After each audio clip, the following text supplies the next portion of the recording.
വൃക്കരോഗിക്ക് സാന്ത്വനമായി Shihab Thangal relief committee എത്തി.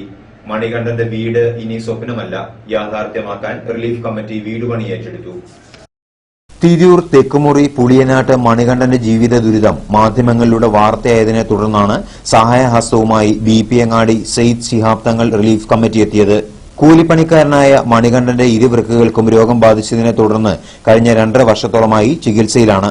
Kozhikode medical college ആശുപത്രിയിലാണ് ചികിത്സ തുടരുന്നത്. രോഗിയായ മണികണ്ഠനും ഭാര്യയും മക്കളുമടങ്ങുന്ന കുടുംബം കഴിയുന്നത് ഓലമേഞ്ഞ വീട്ടിലുമാണ്. ചികിത്സയ്ക്ക് തന്നെ പണമില്ലാത്തതിനാൽ കഴിഞ്ഞ 2 വർഷത്തോളമായി പുതിയതായി ഓല മേഞ്ഞിട്ടുമില്ല. ചോർന്നൊലിക്കുന്ന വീട്ടിൽ കഴിയുന്ന മണികണ്ഠന്റെ ദുരിത ജീവിതം മാധ്യമങ്ങൾ റിപ്പോർട്ട് ചെയ്തിരുന്നു. ഇതേ തുടർന്നാണ് നാട്ടുകാർ സഹായവുമായി ഇറങ്ങിയത്.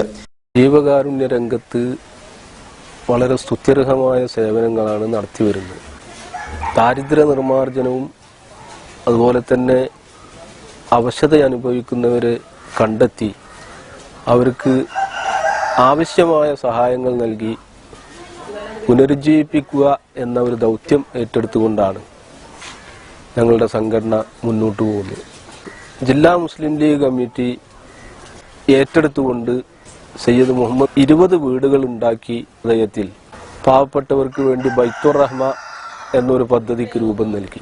തനിക്ക് കുടുംബസ്വത്തായി ലഭിച്ച 2 സെന്റ് ഭൂമിയിൽ നിർമ്മിക്കുന്ന വീടിന്റെ തുടർ പ്രവൃത്തിയാണ് ശിഹാബ് തങ്ങൾ റിലീഫ് കമ്മിറ്റി ഏറ്റെടുത്തിരിക്കുന്നത്. ഈ സാദിഖലി, MKM ബാവ എന്നിവരടങ്ങിയ കമ്മിറ്റിയാണ് വീട് നിർമ്മാണം നടത്തുന്നത്. ഏപ്രിൽ മാസത്തോടെ പ്രവൃത്തികൾ പൂർത്തിയാക്കുമെന്ന് ഈ സാദിഖലി അറിയിച്ചു.